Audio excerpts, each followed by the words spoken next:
Hey everyone, welcome back. I'm Coloniano D, and I have another review for you. And this one, as you can see, is from the House of Zaharoff. It's a 2023 release, and it's leather TABAC.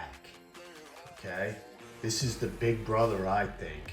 Okay, or the more the darker brother of the TABAC, the original release. So, you know, this one's more rugged. This one is, you know, the brother who likes the Harley Davidsons, right? So, this one was released back in 2023, and it's of course a leather fragrance. And as you can see, the presentation. This is the box. I guess it's that imitation vinyl cover on the box. It's really nice.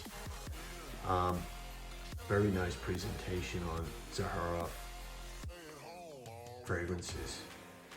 And as you can see, this is the bottle. This is the cigar band, the trademark cigar band going around Zaharoff bottles. And as you can see, the crest on the cap. There you go. Nice, beautiful. And that's also sort of like a raised leather, or what we would call is pleather. But anyway, but what I did for this review actually is I took my leather jacket and I spread it out. So that's the backdrop. It's the back of my leather jacket. As you can probably see, the crease in the middle. It's a double-breasted leather jacket. It's really sharp anyway.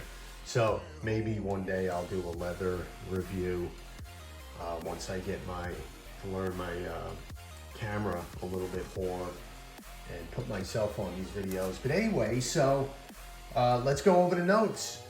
This one is the top notes. As I said, it's a leather fragrance, and the top notes are rosemary, sage, black pepper, star anise, and plum. Heart, we have birch tar, cumin, rose otto, myrrh, and tobacco. Base, we have suede, leather, honey, oud, praline, and frankincense.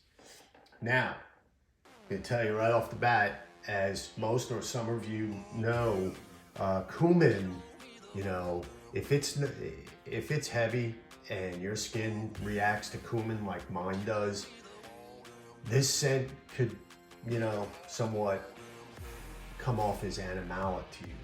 But I think there's so little cumin in this one because I react to cumin.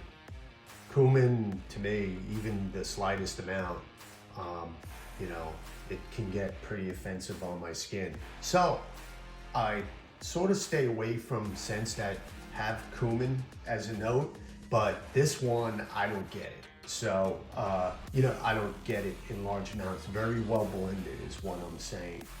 So cumin, you know, if it's well blended and it's in there, it adds to the scent. It's very nice. So that's the note breakdown.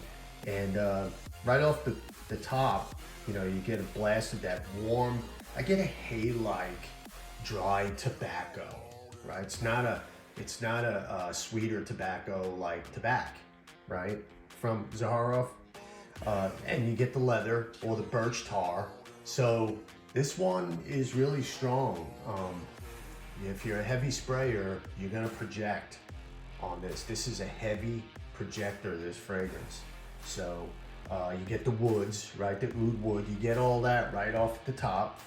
You get pepper, it's very peppery, okay? And it's also in that with the leather and the tobacco, there's this aromatics. There's some aromatics in there, which could be the sage or the rosemary, or even some of that star anise. I don't get much of the plum as it says in the opening. It doesn't come off that sweet, but there is a little bit of sweetness in there. Very well blended, really nice. It's aromatic. Also, There's some, it's not, there's no listed note of musk, but there's a musky note. It could be coming from one of the other notes. And this one is really nice, you know. And so, like I said, it's a projector. And, you know, if I were to describe this fragrance, I would say it's more on the edgy side, right? It's edgy, or it's hot. It feels hot. It's a hot scent, right? And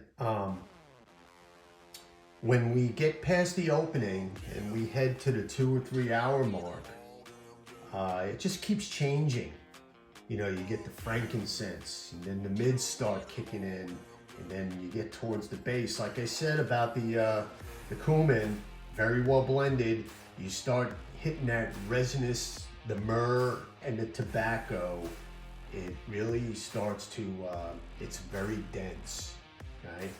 And it just keeps changing. Like I said, you get that frankincense. The frankincense is peeking through, the resinous myrrh, the birch tar starts to get smoky. And you still got that dry hay note, right? So this is definitely a heavy hitter, no doubt.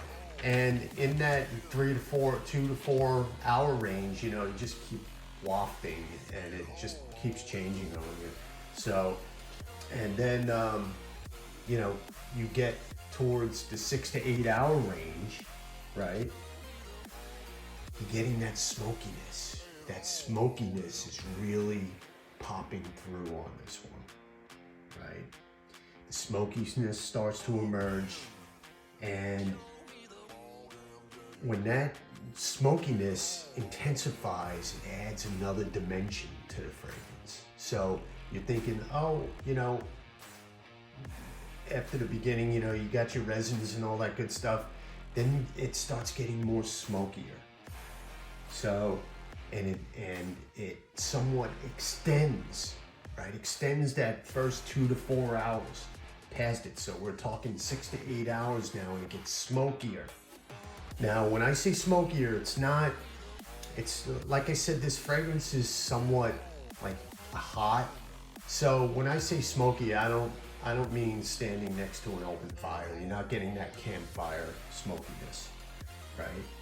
So, and then the oud starts to kick in. There's no barnyardy oud, it's a woody oud. It's a clean, if I could say that. It's a clean oud. And, you know, now here's the part where that animalic and that cumin comes in slightly. You get it slightly, you know, it could be from the oud, right? But it's not offensive. It's not that, you know, and you still get the leathery from the birch tar, and you know, the smokiness, right? And we're talking here 6 to 8. Now we're approaching the 10 hour mark, and you know, the fragrance, leather tobacco starts to smooth out in the 10th hour. It's still here. This is by far not a skin scent or a skin turning scent. This is my scent of the day, and I can still smell this. And I applied this at 8 o'clock this morning because, like I said, when I do my reviews, that's my scent of the day, right? So I applied this at 8 o'clock this morning, and it just smells so good. And with Zaharoff fragrances, they're very warm fragrances. They're just so well developed, well blended, and they're so nice. You know, the leathery, the woody, and the tobacco note, it starts to smooth out. You still get that muskiness. So we're at the 10th hour. Like I said, hey, you know, when you're describing fragrances, sometimes you have to repeat yourself. So if I repeat that 10th hour, it's like, yeah, right? Move on. You know, the projection and the sillage, right? The sillage, they're gonna notice you. this is not a fragrance where you have to put your nose up to your skin. No way. Okay. This is a mover. You can be at one end of the house where you were and walk to the next end of the house, and you're gonna smell that fragrance at the other side of the house, just to let you know. That's how much of a great projector it is. I haven't received any compliments, and this one seems more like a personal scent. So, like I said, your sillage and your projection is, fantastic. Where I would wear this? Well, it's casual. It's a casual scent. Nice pair of jeans, pair of leather boots, maybe black shirt, right? This is what this fragrance is. Biker dude, beard man. Let's see, leather suit, right? This can go many ways. You can wear this to the club, right? It's not one of those, aquatic club scents that you go to. You can wear this to a club. You can wear this to a bar. It's very nice, smooth fragrance. Okay, it's leather to back. And office, I don't know. It all depends what your work setting is. Is it casual? Hey, you could even wear it if you work remotely.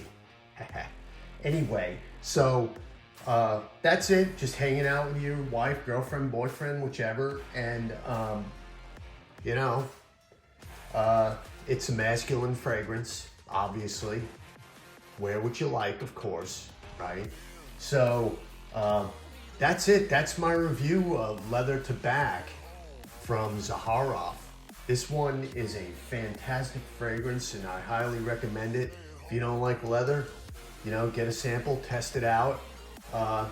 It's really a staple in my wardrobe, and yeah, it's a dandy. So, well, thank you for watching and listening. And if you want to chit chat about it, great. Just leave a comment. And that's my review of Leather to Back by Zaharoff. And we'll see you next time. Thanks.